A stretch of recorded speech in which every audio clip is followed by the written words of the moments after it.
Hey everyone, welcome to today's video. I hope you all are doing great. Those who are new to my channel, please like, subscribe for getting notified for more such videos that I typically post on a weekly basis. With that, let's get started in respect to our topic.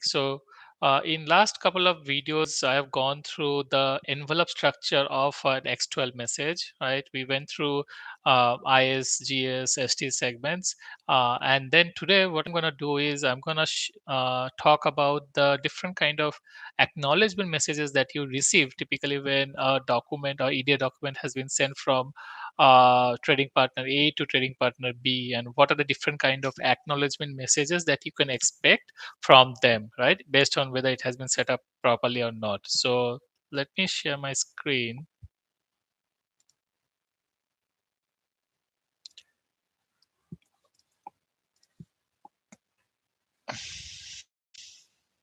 All right. So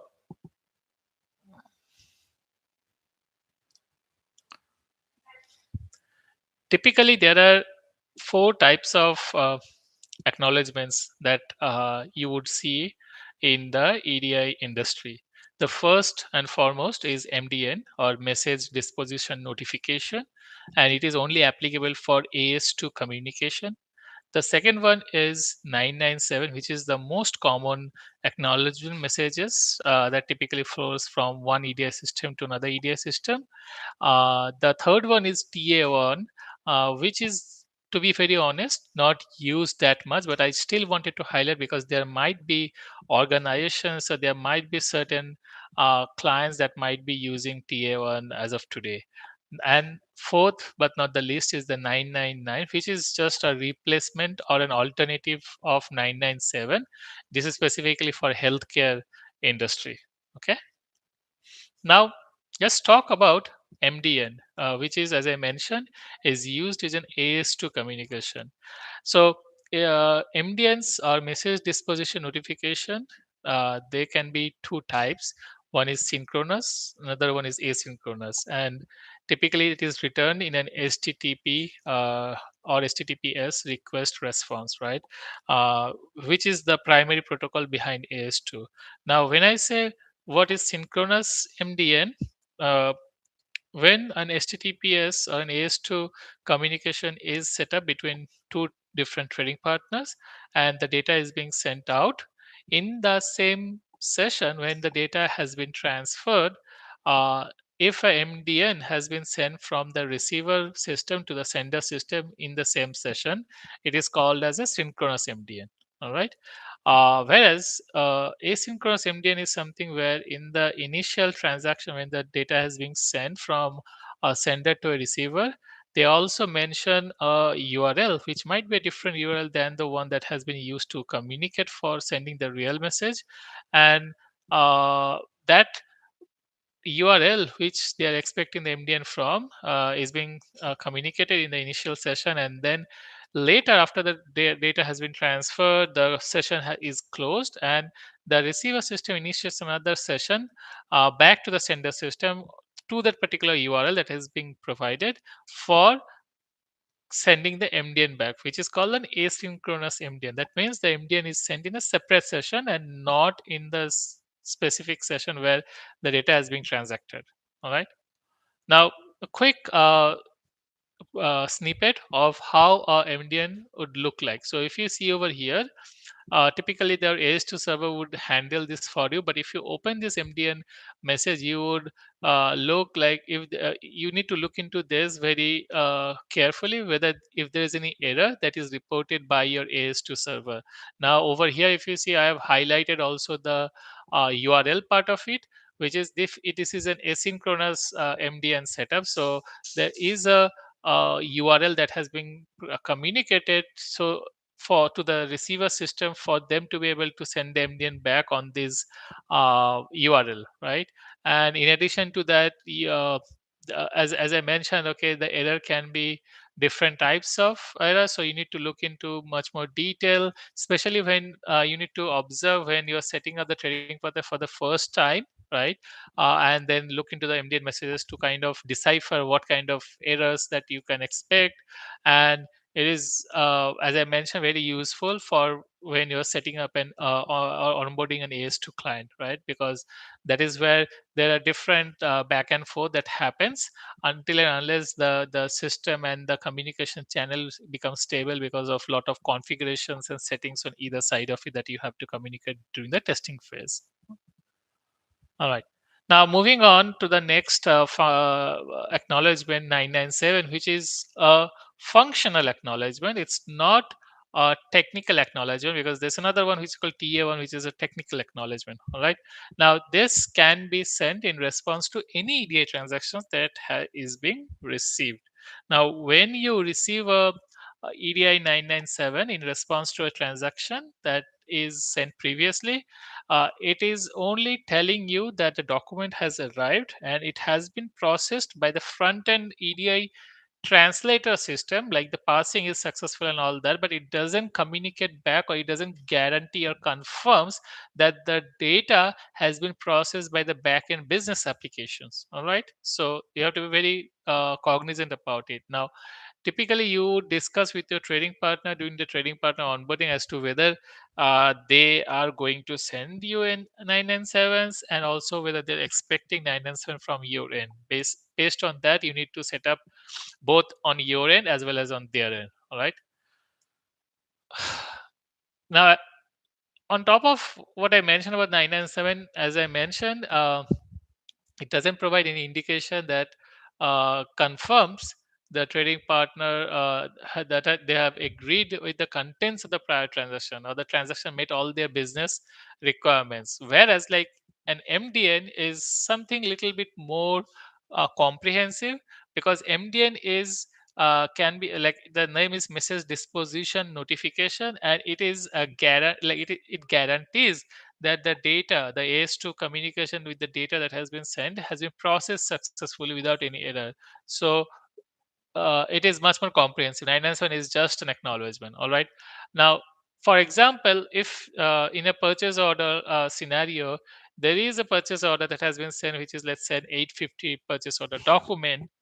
Typically, as soon as the 850 has been sent, there is a 997 which is just acknowledging that it has been parsed successfully, it has been received and parsed successfully, is being sent maybe within 10-15 minutes based on the setup. But when this 850 is processed in the downstream business applications, the inventory is checked, and they confirm that there is an inventory available and they can meet the deadline of the shipping requirements that has been sent in the 850s. There is another EDI transaction that gets initiated from the receiver system, which is 855, that is a purchase order acknowledgement or confirmation back to the sensor system.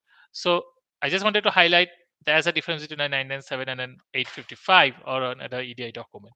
And the validation may be very simple or it may be very involved as well. All right. Moving on, how would the 997 structure look like? So this is how typically a 997 structure looks like. And there are, if you see over here, there are repetitions or loops of AK2, AK5, um, which confirms like there are multiple purchase orders that is being acknowledged through 1997. And then it starts with the ST segment, AK1. AK1's, if you see 01 and 02 are matching back to the original document that has been sent, the EDI document, GS1 and GS06. This is how the mapping happens. This is how the matching happens when a 997 comes back and is tries to match with the corresponding outbound document, right? AK201 and 01 and 02 matches back to the ST01 and 02. All right. And AK501 is an indicator. There are multiple options like A for accept, R for reject, E for errors. Here we see A, that means it is being accepted. All right. So the 997 only references back to the control numbers of the original document, like for example 850 PO purchase order. It will not have the purchase order number in it. All right. uh, so just to be aware of, what do you do with the 997 received? Typically, if you have an EDI software package or system, it will probably handle it for you, like for example Sterling integrator. If you are writing your own EDI system, you can do the following. The first one is loop through all the AK to AK5 segment pairs. Assuming, let's say, you have a database of all the EDI messages that was sent out with the control numbers in it, you would flag that appropriate ones as being acknowledged. So there might be additional columns in the database where you will like put the current date time when it is being acknowledged, and some flag that indicates the success or error, right? Whether it has been successfully accepted or not, right? And if there is any error, like in respect to like the Niners were coming with some rejection, you probably would like to maybe send an alert email to the production team, right, to look into that original outbound document of what has happened, right, and communicate with the trading partner. All right. Why use 997? For example, to know if the partner, first of all, got your 850 purchase order or it has been missed during the like the communication. You can have reports or like automated emails if 997 is not received after like maybe a stipulated predefined minutes, like maybe for a particular like trading partner system, you're expecting the 997 to be acknowledged within 10 minutes, and if it has went past that, that means there is some issue.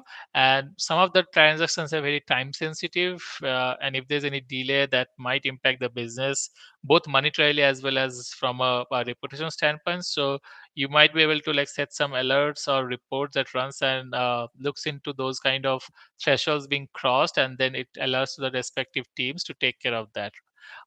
There are multiple different types of error codes. It's very difficult or cumbersome to remember all of them, but I've just given a link over here where you can go and look into all the different kind of error codes that can be communicated through a 997. The third one I wanted to highlight is the technical acknowledgement, or TA1. So, according to the IBM side, the TA1 is not typically used, and I have not seen because it indicates only that an envelope was received, not even what was inside the envelope, right? So, it's even beyond like there's even like lower level than 9 and 7, right? TA1 is used to confirm like the ISIA interchain envelope syntactically is correct, where it is not acknowledged as a separate transaction, right? But you don't have to like remember this a lot because I have not seen is being used like widely across. um, 999 highlighting this is just a replacement or an alternative of 997 for healthcare, considering the fact that 999 also includes additional information about whether the receipt transaction had errors, such as being in compliance with HIPAA requirements and all that, right? So it has some additional information on top of 997 and is being used for healthcare transactions. So quickly summarizing, these four types of acknowledgement: MDN for mostly AS2 communication, 9Ns were most commonly used for any kind of EDI transactions. Tier 1, very less used, but still remember that 999 for healthcare, which replaces the 997. I hope this was useful to understand the different kind of acknowledgements that we can have within our EDI ecosystem. Please let me know through your comment section if you have any other questions on this topic or any other topic. And those who are new to my channel, please like, share, subscribe, and share about this channel so that other colleagues and friends of yours can get benefited from such bite-sized uh, videos and tutorials. With that, thank you everyone, and hope to see you next week.